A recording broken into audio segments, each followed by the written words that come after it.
Selam aleikum të dashur shikues dhe mirë se po takohemi në edicionin e radhës të emisionit Reflekt, ku sot do të diskutojmë për një temë mjaft të rëndësishme, pra do të flasim për sinqeritetin. E për të biseduar për këtë temë kemi hoxhën e nderuar Berat Dërguti, të cilit i uroj mirëseardhje. Hoxh, selam aleikum dhe mirë se erdhe. Aleikum selam. Allahu ju shpërblet për ftesën. Hoxh, çfarë nënkuptoj me sinqeritet dhe pse është konsiderohet si themeli i besimit? Fjala sinqeritet rrjedh prej gjuhës arabe që thot el-ikhlas, që në terminologjinë e gjuhës arabe i bën safa, diçka e kulluar, diçka e cila kullohet. Kurse sa i përket terminologjisë islame, sinqeritet kanë dhënë dietarët kanë dhënë fjalë të shumta dhe terminologji të shumta, sikurse Sahli ibn Abdullah, i cili thot se fjala sinqeritet el-ikhlas do të thonë an yakuna sukunu al-abdi wa harakatuhu lillah, që qetësia e njeriut dhe lëvizjet e tij janë vetëm për Allahun Azza wa Jall. Kurse Ebu Uthmani, njëri prej selefëve të parë, thotë se fjala sinqeritet nënkupton mi haru shiqimet e njerëzve. Mos mi vnu sy, domethënë se çka thonë njerëzit. Mirë po domethënë me kthy synin ka Allahu Azza wa Jall, pra me shiku me kënaqë Allahun subhanahu wa taala. Dhe njëri i sinqert është ai njeri i cili i mshef veprat e mira të tij ashtu siç i mshef tëmetat e tij. Kurse sa i përket, domethënë se çfarë roli ka ai në aspektin e besimit, nuk ka dyshim se sinqeriteti është thirrja e të gjithë pejgamberëve të Allahut. Është misioni i pejgamberëve të Allahut. Allahu Azza wa Jalla tregon në surën Al-Bayyina, ku thot wa ma umiru illa liya'budu Allaha mukhlisina lahu ad-din. Dhe ata nuk janë urdhëruar për diçka tjetër, vetëm sa që ta adhurojnë Allahun Azza wa Jall me sinqeritet të plot. Pra, domethënë ky ka qenë misioni i pejgamberëve, të Allahut Azza wa Jall. Për këtë arsye, besimi pa sinqeritet është njëjtë sikurse trupi pa shpirt. Pra, sinqeriteti është shpirt i besimit dhe shpirt i veprës. Për këtë arsye kjo është shumë e rëndësishme, për shkak se sinqeriteti është diçka e cila buron prej zemrës, është vepër e zemrës dhe është ajo e cila dallon njeriu besimtar prej atij jo besimtar. Nëse dy persona bëjnë njëjtën vepër, mirë po dallojnë në aspektin e sinqeritetit, njëri bjerë në sejdë për Allahun Azza wa Jall dhe tjetri bën sejdë për diçka tjetër, atëherë domethënë sinqeriteti është ai i cili e dallon njërin prej tjetrit. Prandaj sinqeriteti lën shumë rol të madh në aspektin e besimit, për shkak se nuk mund të parafiturohet besimi pa qenë i sinqert. Cila është lidhja mes sinqeritetit dhe pranimit të veprave të Allahu? Një vepër që të jetë e pranuar tek Allahu Azza wa Jall, patjetër duhet të plotësoj dy kushte kryesore. Këto dy kushte kryesore janë që të jetë e sinqert vetëm për Allahun Azza wa Jall, dhe e dyta që të jetë, domethënë në përputhje me formën e pejgamberit sallallahu alaihi wasallam, pra në përputhje me shariatin. Nëse ndonjëra prej këtyre mungon, atëherë ajo vepër nuk është e pranuar tek Allahu subhanahu wa taala. Allahu Azza wa Jalla në një ajet thot: "Faman kana yarju liqa'a rabbih falyamal 'amalan salihan wa la yushrik bi ibadati rabbih ahada." E kush dëshiron të takojë Allahun Azza wa Jall, mos t'i bëj Allahut Azza wa Jall ortak. Pra le të bëj vepra të mira, wala yushrik bi ibadati rabbih ahada. Le të bëjnë vepra të mira. Dietar kanë thënë se qëllimi është që të jetë përputhje me shariatin e pejgamberit sallallahu alaihi wasallam, pra ashtu siç na ka mësuar i dërguari sallallahu alaihi wasallam, dhe e dyta wala yushrik bi ibadati rabbih ahada, dhe mos të ketë ortak dikush tjetër, mos të ketë hise dikush tjetër në veprën të cilën ti e bën përpos Allahut subhanahu wa taala. Nëse dikush e bën një vepër dhe e bën për hir të Allahut, mirë po në të njëjtën kohë dëshiron edhe që njerëzit flasin mirë për to, dëshiron që të përfiton diçka prej saj, atëherë ajo vepër nuk do të jetë e pranuar tek Allahu Azza wa Jall. Pejgamberi sallallahu alaihi wasallam na ka urdhëruar dhe na ka treguar se Allahu Azza wa Jall nuk pranon doni vepër vetëm nëse me të kërkohet fytyra e Allahut Azza wa Jall. Hoxha, si mundemi ta dallojmë një vepër të bërë me sinqeritet nga një vepër tjetër me syfaqësi? Ka shumë mënyra të cilët aludojnë dhe tregojnë se personi veprën të cilën e bën është e sinqertë apo jo. Sa i përket masparit, sa i përket formës, qofse për shembull një person i kryen ibadetet e tij në vetmin, formën e duhur, dhe ato pastaj i kryen edhe kur është në pranit njerëzve, kjo tregon domethënë se ky person është i sinqert. Mirë, por nëse një person ibadetet të cilët i bën në vetmi, i bën shpejt e shpejt, nuk është i qetë në namaz, nuk e bën dhikrin ashtu siç duhet, duke e bërë dhikrin në formën më të duhur, dhe pastaj kur vjen para njerëzve e bën atë në mënyrë të ngadalshme, e fal namazin, e zbukuron namazin, atëherë kjo tregon se ai mund të ketë defekt në veprën e tij, pra në sinqeritetin e tij.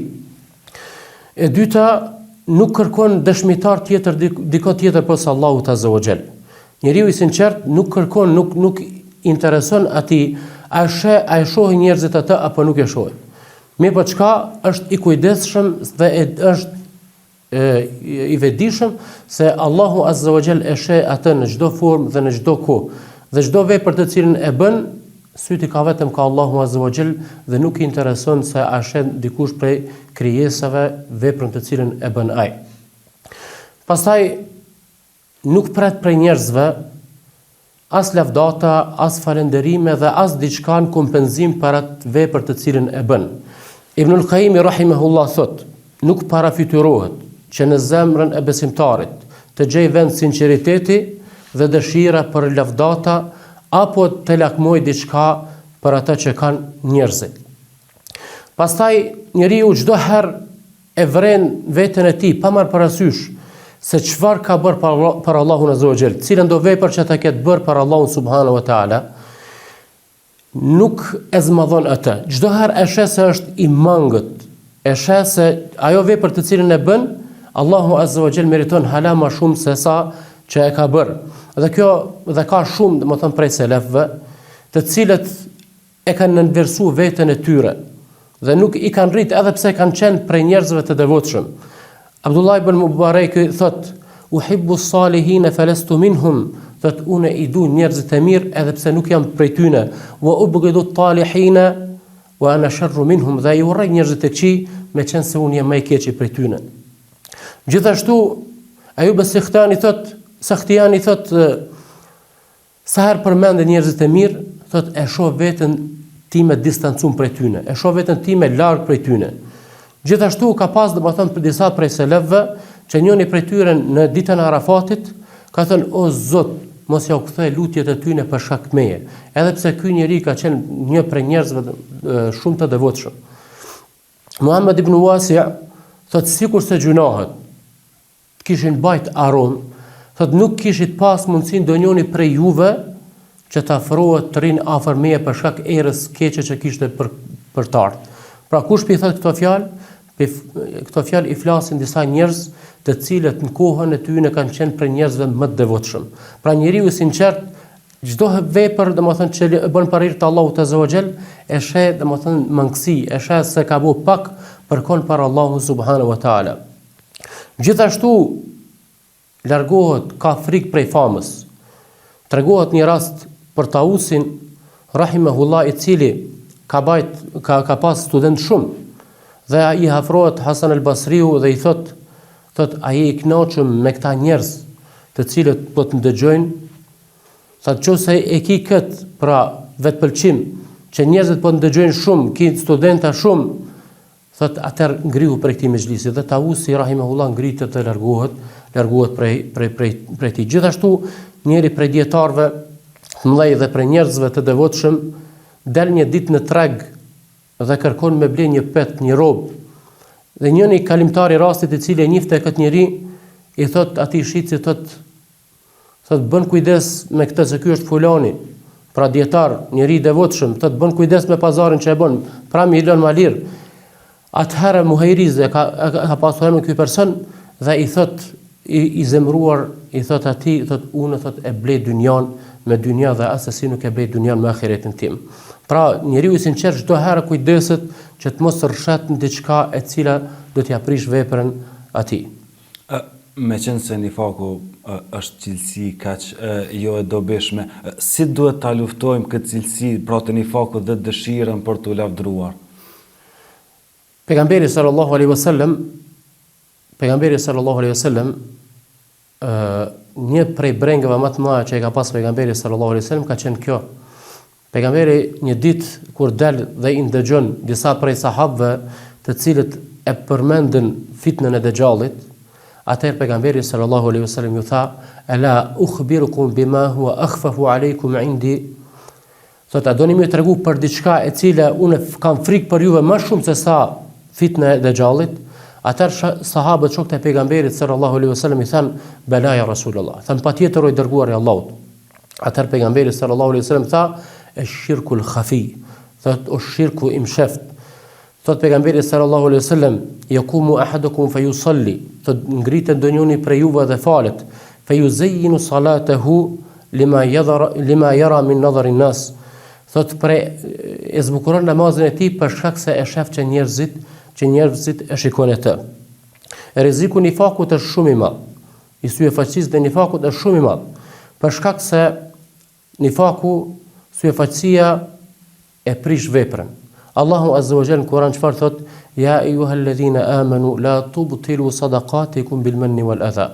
Ju të cilët i keni besuar Allahut, la tubtilu sadaqatikum bil manni wal adha. Mos i prishni sadaqatet juaja duke i përfolur ato.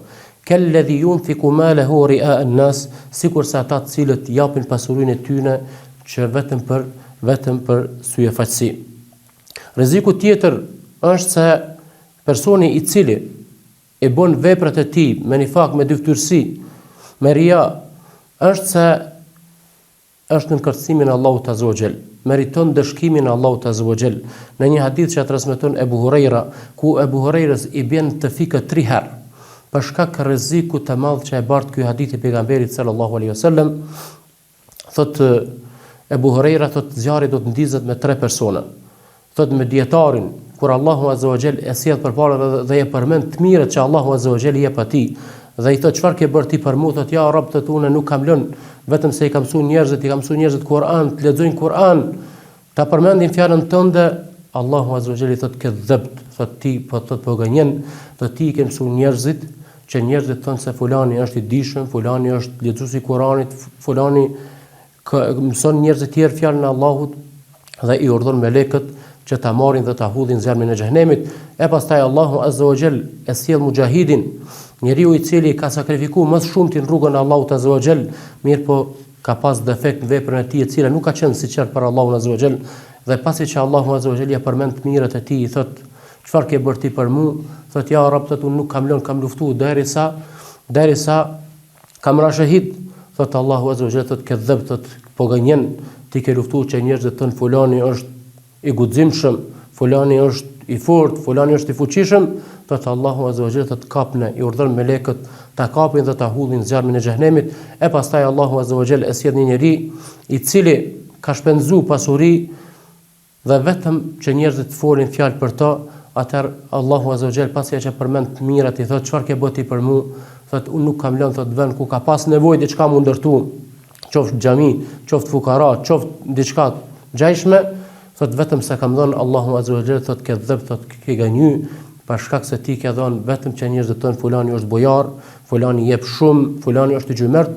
Atëherë i urdhon melekët e Allahut, thot, kapne, thot, dhe hudhën në zjarmin e xhenemit, dhe kështu domethënë që ai përfundon në zjarmin e xhenemit. Pastaj rreziku tjetër është se humbja e umetit, disfata e umetit rrjedh prej mos sinqeritetit, rrjedh prej dyftyrësisë. A nuk tha pejgamberi sallallahu alaihi wasallam, thot, inna Allaha la yansuru hadha ad-din bi dha'ifihim, thot Allahu azza wa jall e forcon këtë din, i jep fitore këtij umeti, thot çka? Thot bi dha'ifihim, me njerëzit e dobët të tij, wa bi da'watihim, thot edhe me lutjet e tyre, wa bi salatihim, dhe me namazet e tyre, wa bi ikhlasihim, dhe me sinqeritetin e tyre që e kanë ata.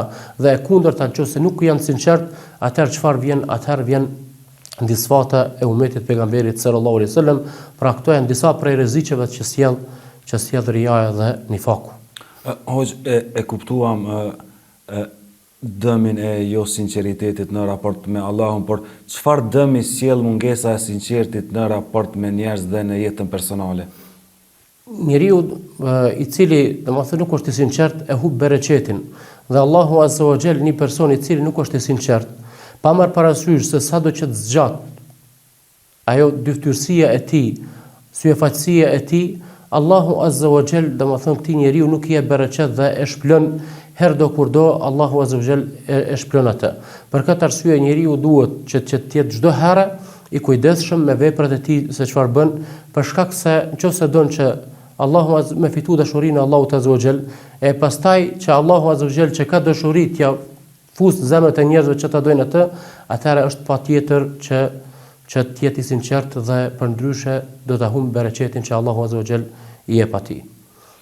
Hoxha, dhe për fund, si mundemi ta zhvillojmë sinqeritetin tek të rinjët dhe fëmijët që nga vegjëlia?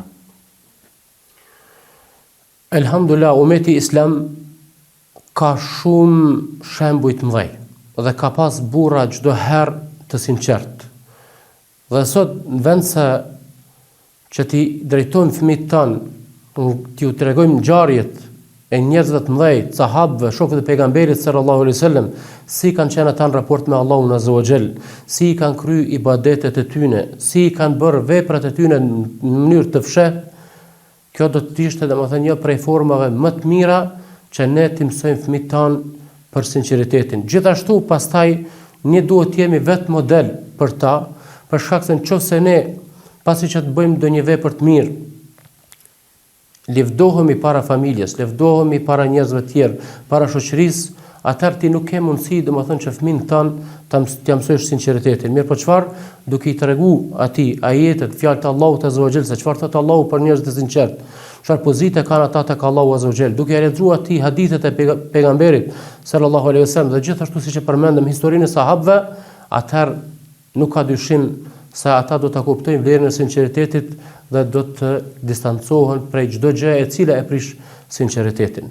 Andaj lusmi Allahun Azza wa Jall që Allahu të na bën prej njerëzve të cilët janë sinqert. Lusmi Allahun Azza wa Jall që fëmijët tanë Allahu t'i mundson që të jenë ashtu siç kanë qenë sahabët shokët e pejgamberit sallallahu alaihi wasallam.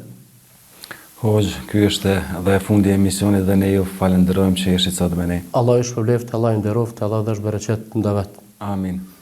Pra të dashur shikues, erdhëm në fund edhe të këtij edicioni ku ishim me hoxhën e nderuar Berat Dërguti dhe biseduam për sinqeritetin. Unë shpresoj që të takohem përsëri me ju javën tjetër. Deri atëherë miru pafshim dhe selamu alejkum.